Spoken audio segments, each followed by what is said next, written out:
Line भूमिका लिखी विराह में एक एक लाइन गौर करिहा। कोई सलमान साहब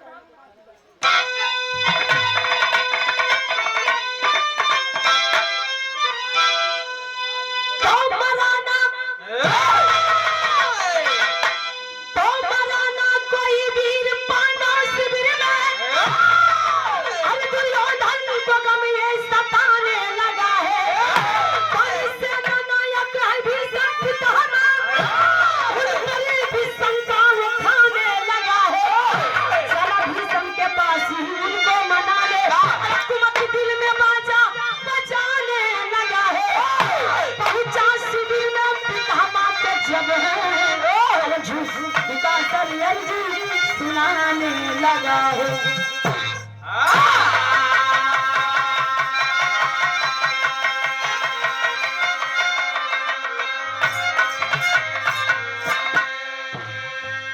पहले एक लाइन गौर कर गया भैया। मराना कोई वीर पांडव शिविर में, दुर्योधन को गम ये सताने लगा। बने सेना नायक हुई भीष्म पितामह, उन पर भी शंका वो खाने लगा। चला भीष्म के पास उनको मनाने, कुमति दिल में बाजा बजाने लगा। पहुंचा शिविर में पितामह की जब झुका सर अर्जी सुनाने लगा। उस समय की कहानी है ये भैया, मिलती जुलती कहानी। उस समय की कहानी जौने समय कहानी कोई महाभारत की लड़ाई शुरुआत हुई। महाभारत की लड़ाई 18 दिन की थी। महाभारत की लड़ाई शुरुआत में जब कौरव और पांडव में लड़ाई हुई तो लगभग एकदम केहू से केहू कम नहीं है। लगभग कम से कम 8 दिन लड़ाई चली है। 8 दिन लड़ाई चली। एक दिन दुर्योधन कहा कि राम रे राम, बप्पा रे बप्पा, बड़ा घमंडी रहे कि एकदम मां ने देखी ताऊ दुर्योधन खिसियाए कहे कि जब देखा कुरुक्षेत्र मैदान में दुर्योधन की तरफ जितनी सेना रहे सब धाराशाही, अर्जुन की तरफ की सेना एकदम सेब पचीबा। हमका लागत बा दाल में कुछ काला बा। हमका इका पता लगावे चाहिए कि लड़ाई की पाछे के कई हाथ बा, के कई हाथ बा। हमका पता लगाई चाहे जैसे हमका लागत बा भीष्म दादा तो नहीं बा। दुर्योधन शिविर के अंदर गए। गंगा पुत्र भीष्म दादा आसन मान के बैठा है। अब तब ले पहुंच गई। कौन ये दादा पालेगी? खुश रहा जिया बेटा। हाँ बेटा। अच्छा दादा कहे। अरे समझा कर। अच्छा समझाई देवा कर ना। मीटिंग होत रही बराबर। हाँ सही समझ के चुनना चाहिए। हाँ लेकिन कहानी बिगाड़ कराया भैया। दुर्योधन जब भीष्म दादा के यहाँ पहुँचे तो लगी प्रणाम भवा। अब भीष्म दादा कहें कि दुर्योधन बच्चा यहाँ कैसे आने हुआ। अब दुर्योधन खींचत रावण में कहन दादा बोला जी अगर बोल देवा तो फिर जान ले। पहले हमका एकदम फरियाद बतावा कि हमारे सेना जितना हमारा सेना रहते सब एकदम धाराशाही हुई। जब क्या बात है दुर्योधन से दादा कहो भीष्म दादा कि बेटवा तू हमार बेटवा है, 5 पांडव हमार है, तू सब भाई बेटवा है और है। ऐसा ख्याल मन में बहन दादा एक बात कही। दुर्योधन कहा कि दुर्योधन से दादा फिर में काहे मना लो बहन दादा हमार बात सुन। हमार सब कौवाने के तुरंत कहना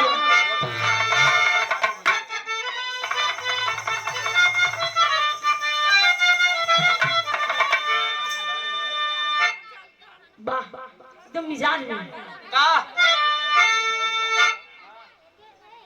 कौनो आशिक आशिक चाहे आशिक मसूका हो चाहे प्रेमी प्रेमिका हो चाहे गाय क्या हो मान ले हाँ भक्त और भगवान भक्त भगवान बीच की बात नहीं, लेकिन वो कहे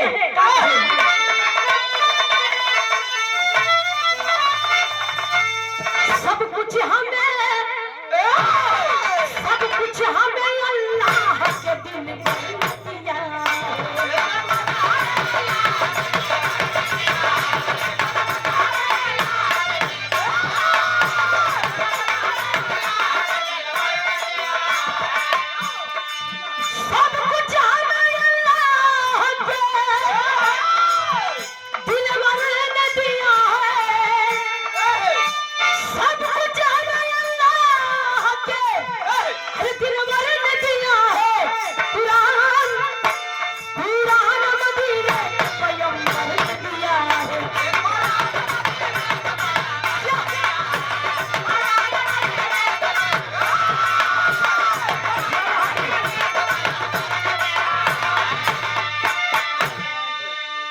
लेकिन दुर्योधन भी सब दादा से एक बात कहूं, गौर करिए, कहा यदि आप चाहले विजय हम पाएंगे।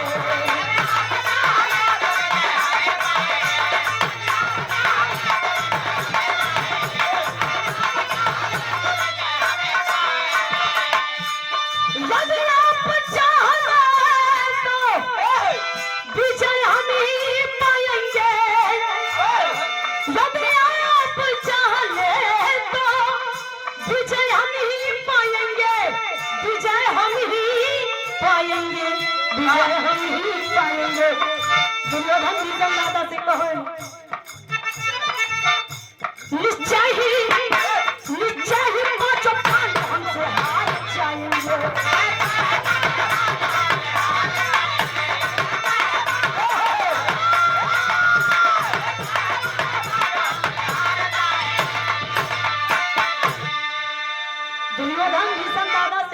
दादा अगर आप चाहिए तो विजय हम ही पाएंगे और निश्चय ही पांचों पांडव हमसे हार जाएंगे।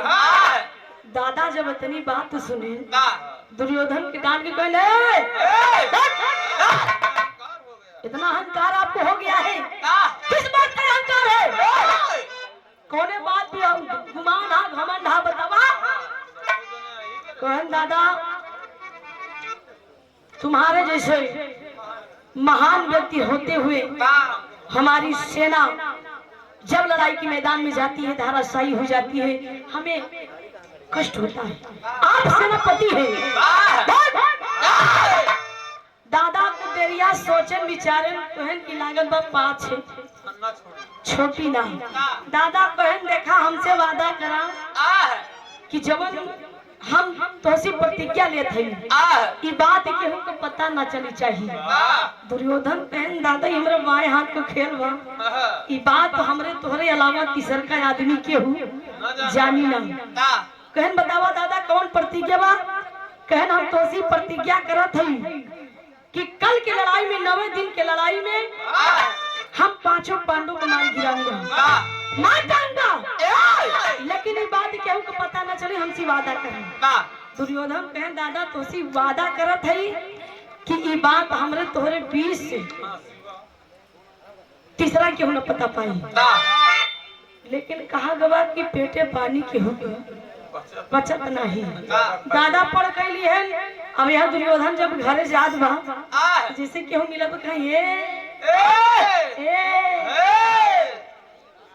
कुछ सुने हैं मन बात है का कहन कुछ सुने हैं कहन का कहन भीष्म दादा पढ़ की है कि कल के लड़ाई में 5 पांडव मारो जी 5 ही मारो जी गीत के संकेत बा कैसे मार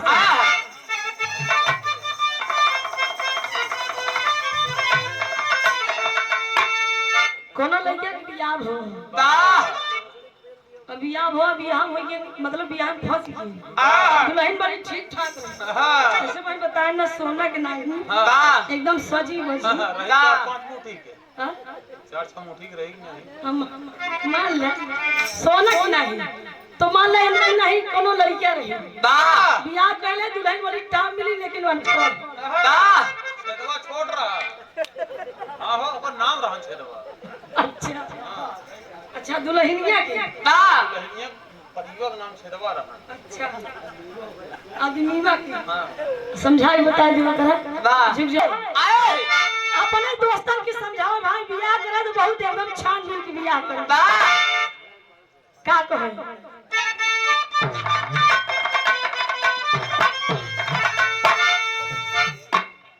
अरे शादी करके फंस गए भैया, अरे शादी करके फंस गए भैया, अरे फंसी भंवर में कैदी अनाड़ी अनाड़ी अनाड़ी हम का मिली रे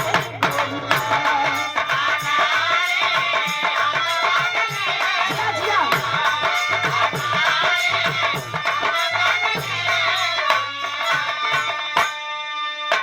अनाड़ी हम का मिली गोरिया, लेकिन विवाह में गौर कराए भैया, दुर्योधन के मन में लड्डू फूटेला, बड़ा गुमान बा घमंड बा कि भीष्म दादा पर की है कि कल के लड़ाई 5 पांडव मारा जी। कैसे कहना बा मन ही मन में लड्डू फूटे,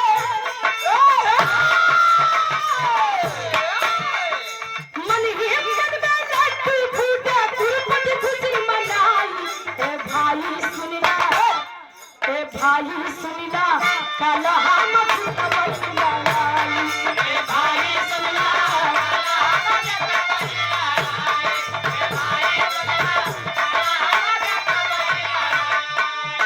दुर्योधन रास्ता में चला जाते हैं, अजय केहू मिलता है भैया, भीष्म दादा पर कई है 5 पांडवन मर गए।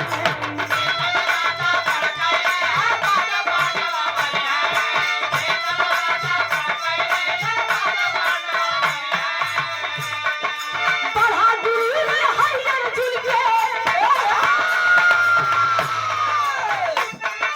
बढ़ा गुरु ने हरियर झुल के, जय है तुरंत मिटाई। ए भाई सुनिया, ए भाई सुनिया, कल हम लड़ाई। ए भाई सुनिया,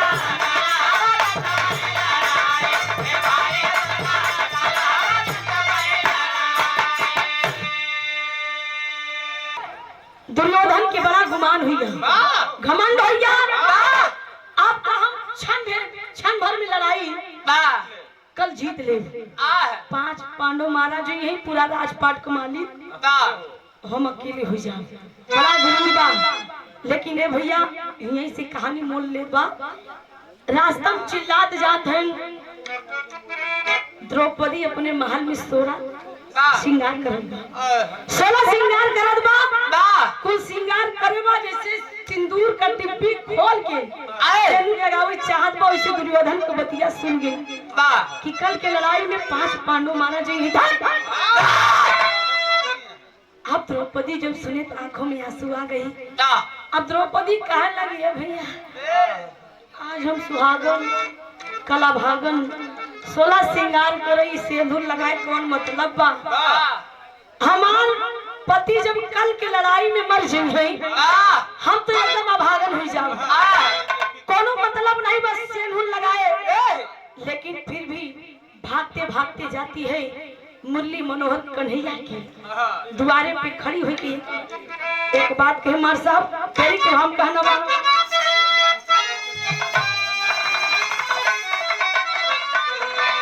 नयन से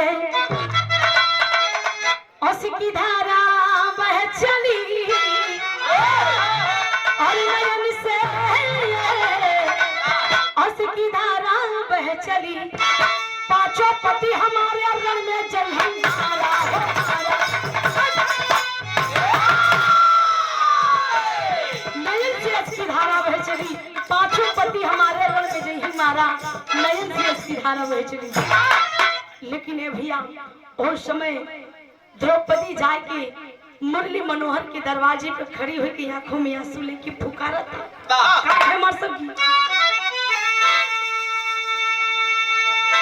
कहे द्रौपदी पुकार सुन सुन ही मुरार, कहे द्रौपदी पुकार सुन सुन है मुरार, हमारी मांग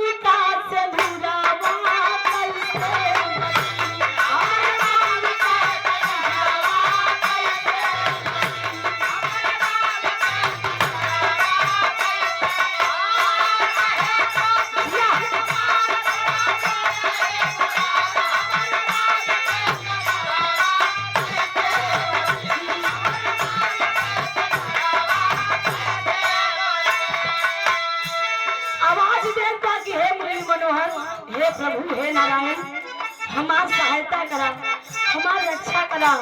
एक बात और कहे, बड़ी मार्मिक बात कहा था, केस बंधाना हमार पूरा भावना करार। याद दिलावत बा, पुरानी बात याद दिलावता द्रौपदी कन्हैया भगवान के याद दिलावता की कसम खा रही कि जिस समय दुशासन केस पकड़ के बाल पकड़ के घसीटते लेके जा रहा था, साड़ी खींची जा रही थी, तब उस समय द्रौपदी मुरली मनोहर की याद कर रही कि प्रभु हमारी रक्षा करा।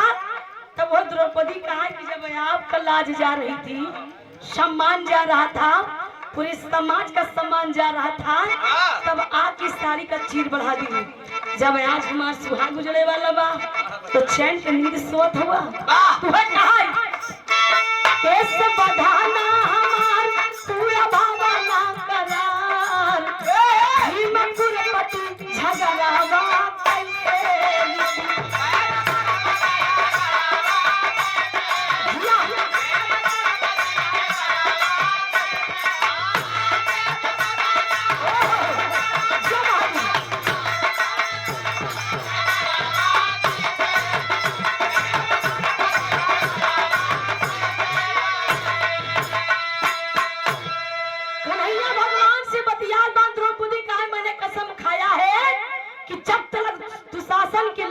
अपना केस नहीं धो लेती तब तक मैं चैन से बैठूंगी नहीं। फिर बाद में बतिया सोचे जब हमारे कोई सुनवाइए न। द्रौपदी कुल कहात बा, जब कन्हैया भगवान पुकार सुन के नहीं उठे, द्रौपदी मने मन सोचा था कि जब हमारे पति न रही है तो हम रह के क्या करूं, अपने पति के पहले हम सती हो जाई। जाके जंगल में चंदन का लकड़ी काट के चिता के तैयारी करत बा, चिता के तैयारी करत बा। माँ सब कैसे गीत लगे,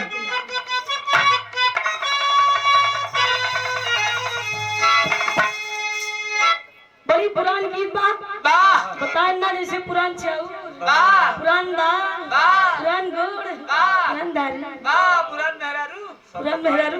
विषम बताएं कि चुनी भी सेनहुर से दे था, पति के लंबी उम्र खाती बगली वाली कहें कि जल्दी मरे हम दूसरे टाइम। आजकल 80% हुए शराब दे ही ना।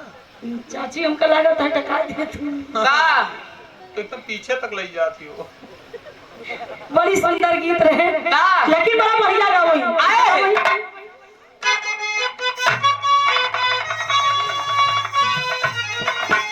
अरे सजावा पहाड़ की बेला,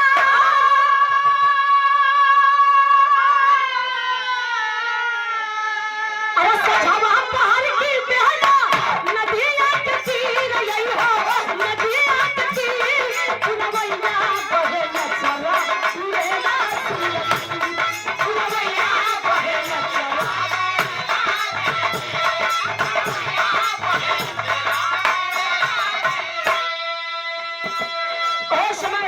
द्रौपदी चीता की तैयारी करत बा, कैसन चीता वास्ता जवानी रानी,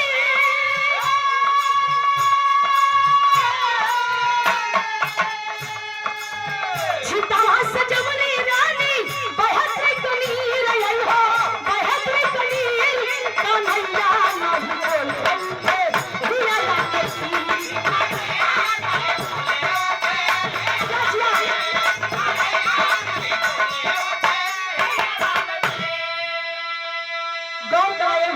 कन्हैया भगवान विनती सुनकर सुने लेकिन उठे नहीं।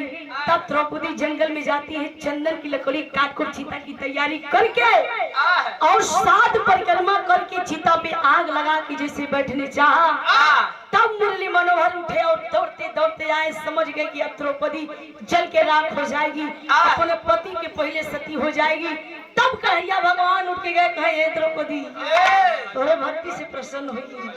आखिरकार में हमरे भक्त गंगा पुत्र भीष्म पितामह के प्रतिज्ञा तोड़वा लग गए। चला ठीक बा, लेकिन एक बात बा, कन्हैया भगवान को गीत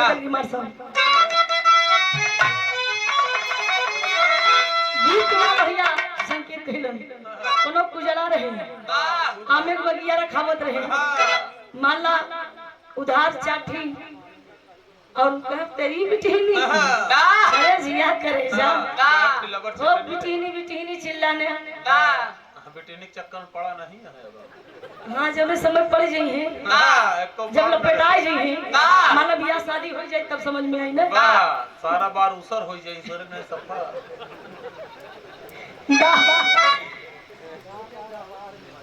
उधार आम खा रही तो एक दिन कुजड़वा भेटाई के 4 लड़कियों से कहे बोले हिसाब चुकावा वह कुजड़वा कहा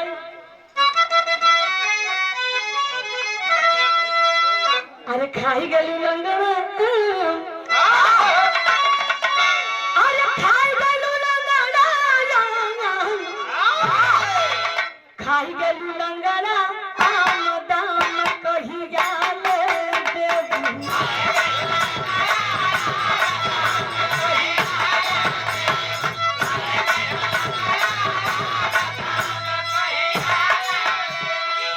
कन्हैया भगवान द्रौपदी से कहन कन्हैया भगवान कहें बोलही लागे की रे बलि धान आज बोलही लागे की रे बलि धान बोलही लागे की रे बलि धान मानल सतिया हमरी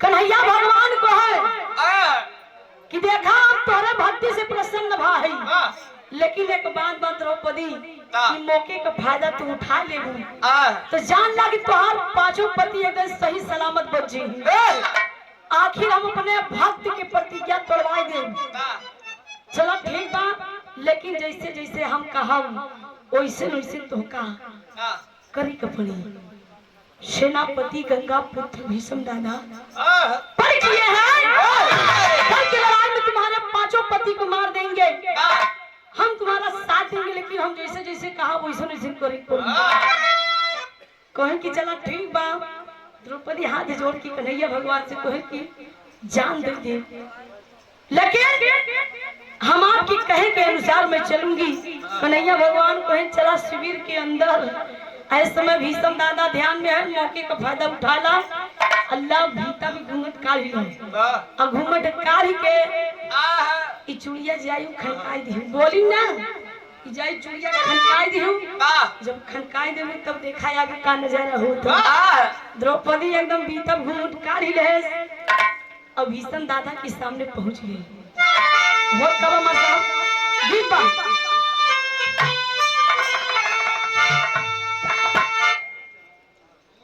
कोनो वही रे के लड़किया रही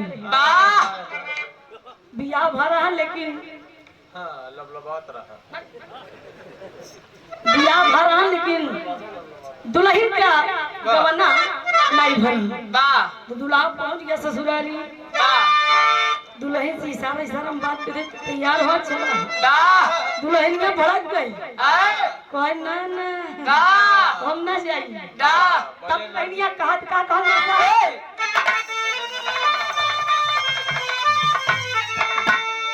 हम गवनवा नहीं जाओ अरे हम गवनवा नहीं जाओ हम गवनवा नहीं जाओ हम गवनवा नहीं जाओ लल्ले पीले लगा नहीं गवनवा हम गवनवा नहीं जाओ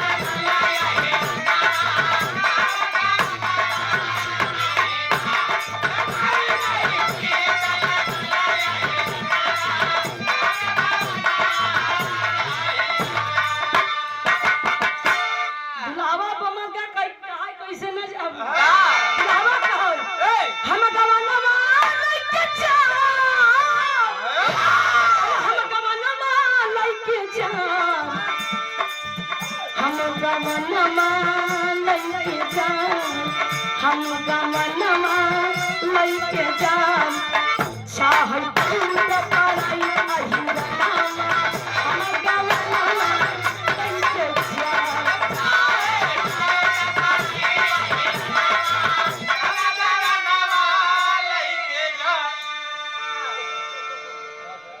हम कहा था चाहे टूट पड़े यही रनवा हम गवनवा लेके जाओ, ये कहा थे चाहे टूट पड़े पसियनवा हम गवनवा लेके जाओ। पहले सुना तब बुना, बगल का सर हो गया कम सुनाया तब धुना, नहीं तो भी काने की दवाई करवा। वीर सुना तो जाओ बाप का। लेकिन भैया द्रौपदी चली गई शिविर के अंदर, भीष्म दादा के सामने पहुंची हुई। का कहले बा कहना बा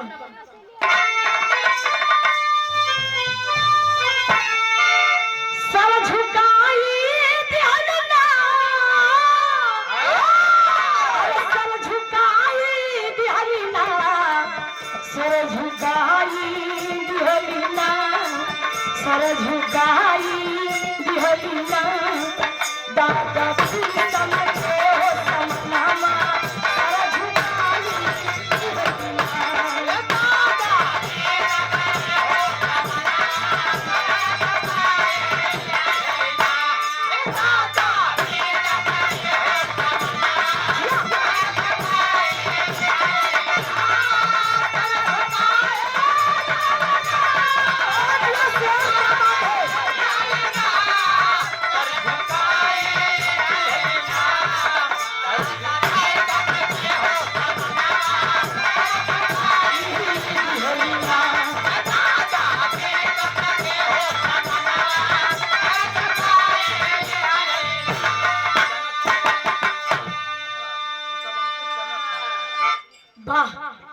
लेकिन भैया खानगी का सर हम सब चना भी खा। वाह 50 ग्राम जलेबी 100 ग्राम दही, वाह तब ताकत है ना। लेकिन भैया जब सामने पहुंची सर झुकाई, वाह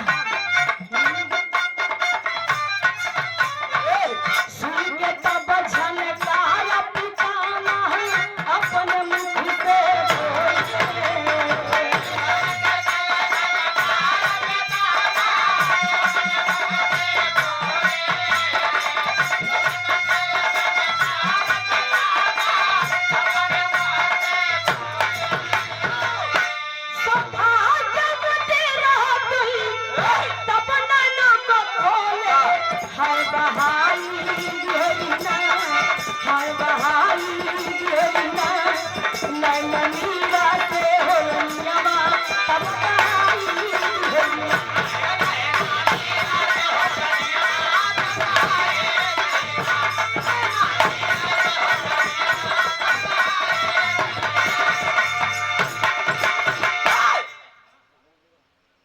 जब सर झुका के गौर करिए, द्रौपदी कन्हैया भगवान जिसे कह रहे वैसे जाए की कंगनवा अपन खनकाई दे थे छन छन छन छन।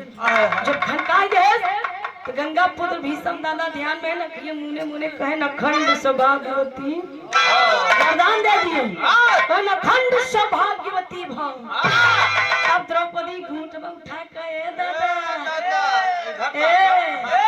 ए दादा ए सुना। अब दादा जब आंखें खोलन कौन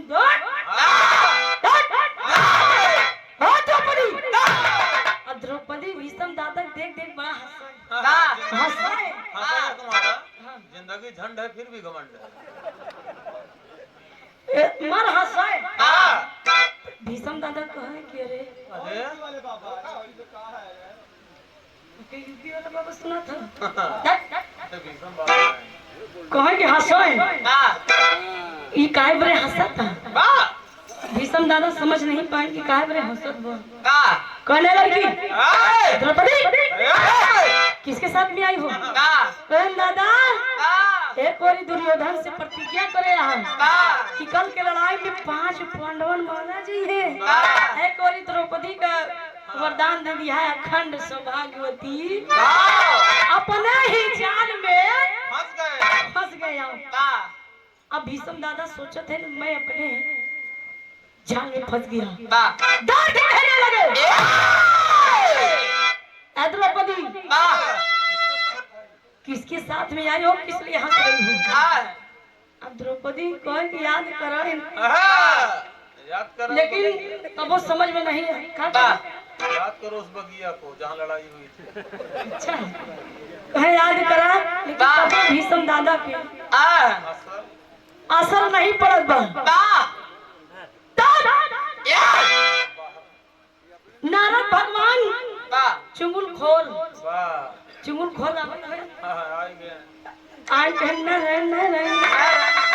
तब भीष्म दादा कहे याद करा पुनः जन्म में जौन कर्म करे यहाँ वो कर्म याद होगा ये जन्म में मिली मिली। जब चंद्रसेन पुनः जन्म में जब आप ले रहे हैं, चंद्रसेन राजा आप पुनः जन्म में लिए थे। आई द्रौपदी नागिन रे अब प्रसन्न हो, अब मोहित हो गया। जब मोहित हो गया तो काम का किया तब ओका बाण से मारे रहा। अब वही बनवास उठा के झांखर नाक फनी फेंक दिया रहा। ओकरा पति के वही अर्जुन रहे नाग वो फेंक दे, तब वही श्राप मिल रहा तो के जन्म लिया ना, श्राप मिल रहा कि तोहार जैसे हम काटा के सैया पे हम वही मौत तोहरे हुई। वही भीष्म दादा को बाणों के सेज पर सैया पे खोला रही। अब मरा नहीं रहे जब पूरी लड़ाई हो ही नहीं रही। याद दिलाता है कहा कि ऐसे ऐसे बात तब भीष्म दादा के समझ में एक अच्छा तब थी हंसतिया। तब द्रौपदी कहा आए समझ में कहा हम कहे कि मेरे साथ में आई है। तब द्रौपदी हथवा जोड़ के कहे कि मुरली मनोहर के साथ में आई है। तब भीष्म दादा भागते भागते गए, मुरली मनोहर के चरणों में गिर पड़े। गीत लगे मां सब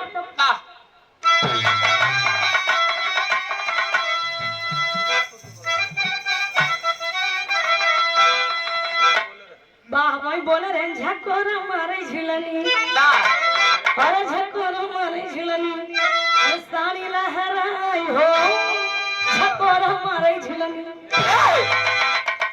लेकिन स्वर्गीय जनाब भजली गुरु जी गाँव अरे घुसुरी गावा बरधा अरे घुसुरी गावा बरधा सारी आई माझारी घुसुरी गावा बरधा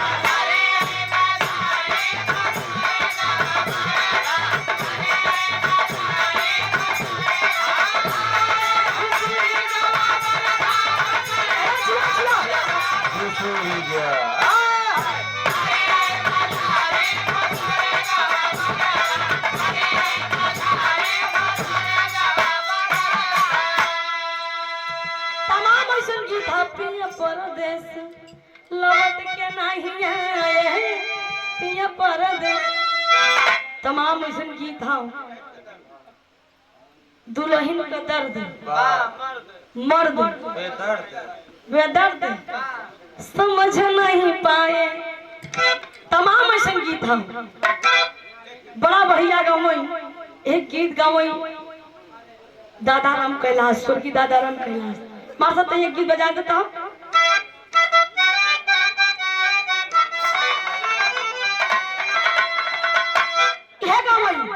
एक बात कहूँ सजनी एक बात कहूँ सजनी गठिया ला चुनरिया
हुई का गवई मार से तही बजाए के बा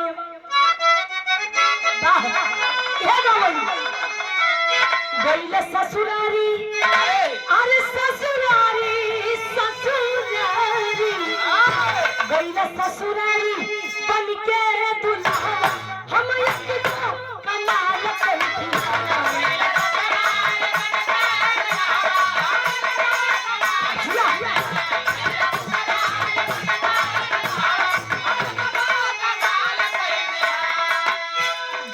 ससुरारी बन के दुल्हा हम एक गो कमाल हो कमाल कई दिया छोटका सरवा अरे सरवा छोटका सरवा जब लावा पर हम हिलाल गई दिया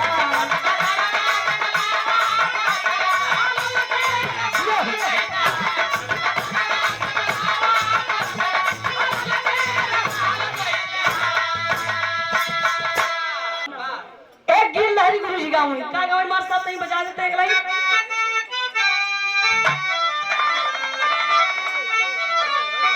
ये गाँव अरे नया ना बुरा है न जाना बुरा है अरे नया ना बुरा है न जाना बुरा है नया ना बुरा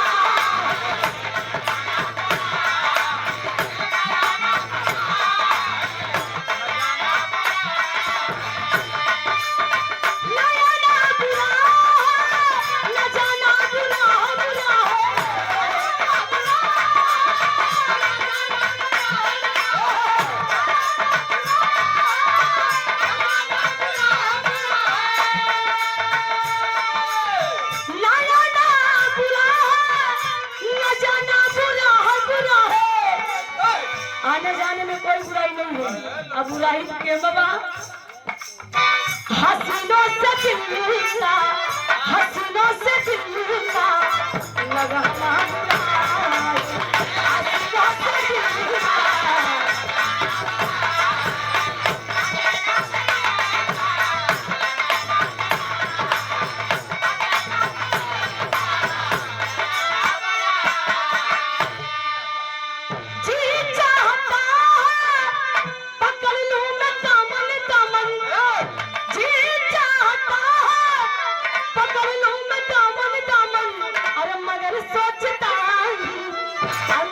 सोचता जमाना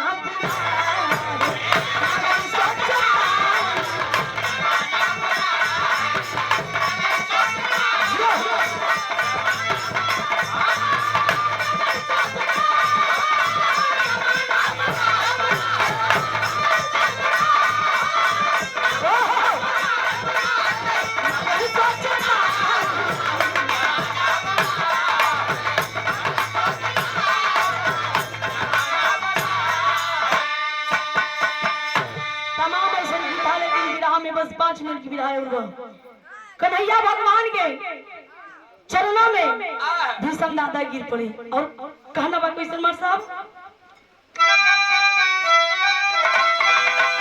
अरे झुकल है भीषम दादा अरे झुकल है भीषम दादा चरणी ना सही साझू है भीषम दादा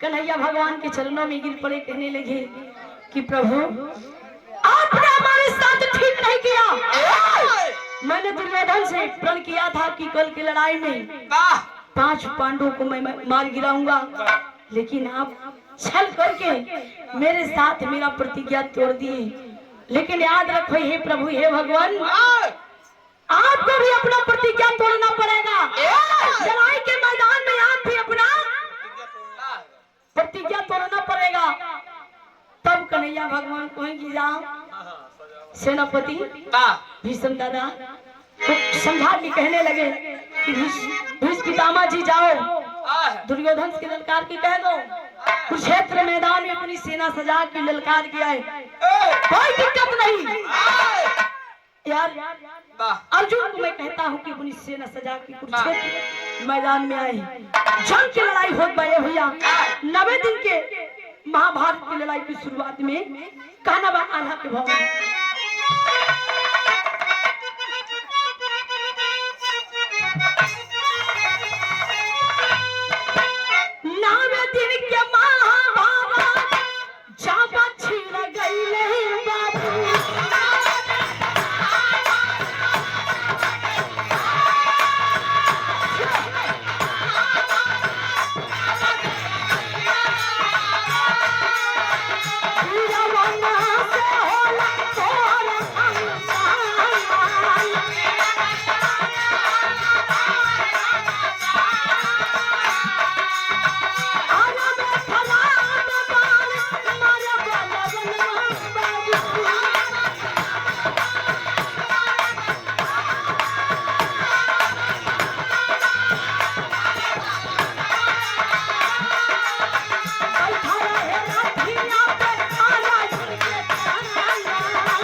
कुरुक्षेत्र मैदान में दोनों तरफ से सेना सज के आ गई। कुरुक्षेत्र मैदान में लड़ाई शुरू हो गई है भैया। जब लड़ाई शुरू हो गई यहाँ सेनापति गंगा पुत्र भीष्म पितामह अर्जुन की निशाना बनाओ थे, 5 जने की निशाना बनावत है, लेकिन ये भैया अर्जुन के रथ कन्हैया भगवान हाकत है और कन्हैया भगवान छलिया कुल घोड़ा पकड़े हैं जो होत नहीं लगाम पकड़े हैं और अर्जुन भी अपन निशाना बनाए हैं। लेकिन ये भैया बाणों की बौछार जब चलने लगी, सेनापति गंगा पुत्र भीष्म पितामह अर्जुन पे निशाना बनाए। जब अर्जुन पे निशाना बना तो जय बाण मारा तब अर्जुन तब उनका छतुली तुली उड़ गए। जब उड़ जाए 4-5 बार जब मारे, 4थी 5वीं 6वीं बार जब मारे, 3-4 बार जब जाए तो बाण जाए के कन्हैया भगवान को लग गया। जब कन्हैया जी को लग गया तो कन्हैया भगवान पीताम्बर उड़े रहे, लहू से डूब गया। तब क्रोध में आ गया कन्हैया जी। कन्हैया भगवान क्रोध में आ गया ना, काम का करन वही जो रथ ले रहे जो रथ हाकत रहे काम का करन, रथ का पहिया उखाड़ के कानी अंदर में लेके दौड़ पड़े भीष्म पितामह को मारने के लिए। अब भीष्म दादा समझ गए जब हमार प्रतिज्ञा तोड़वाया तोहरा टूट गए। जब दौड़ पड़े आक्रमण के लिए मारने के लिए, तब भीष्म दादा धनुष बाण रख के कहीं त्राहिमाम त्राहिमाम जो आप चाहते थे वो हो गया, जो मैं चाहता था वो हो गया। आप हमारी प्रतिज्ञा तोड़वाए और आप अपना खुद स्वयं प्रतिज्ञा तोड़ दिए। त्राहिमाम आप अंतर्यामी है नारायण, आप जीते में हैं, आपकी महिमा अनंत महिमा है, आपकी महिमा आप जानते। तब कन्हैया भगवान जी अपने विकराल रूप में आके दर्शन दिए और कहने लगे कि आपकी महिमा अपरंपार है। जब क्रोध शांत हुआ तब उनको एक वरदान मिला। वरदान उनके पिताजी दे रहे हैं, बहुत पहले वरदान दे रहे हैं। क्या वरदान दे रहे हैं आखिरी भाव में?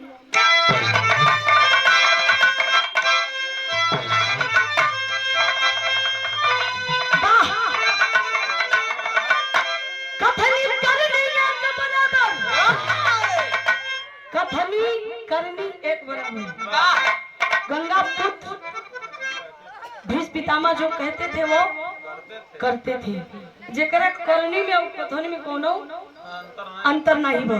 यही से कहना बा कैसे कथनी करे एक बराबर सदा निभाए है भी समझी इच्छा मृत्यु के वरदानवा के पाए भी समझी।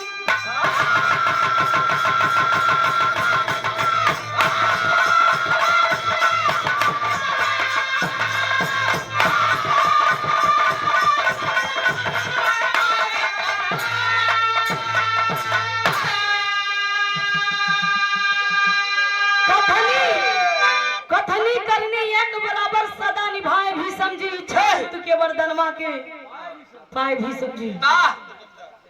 उनको वरदान मिला था कि जब आप चाहेंगे आपके इच्छा अनुसार आपका मृत्यु होगा। वरदान मिला था कथनी करनी एक बराबर जो करनी में कथन में कोनो अंतर नहीं बा। हमारे विराट को शीर्षक था भीष्म प्रतिज्ञा। आखिरी भाव कहना बा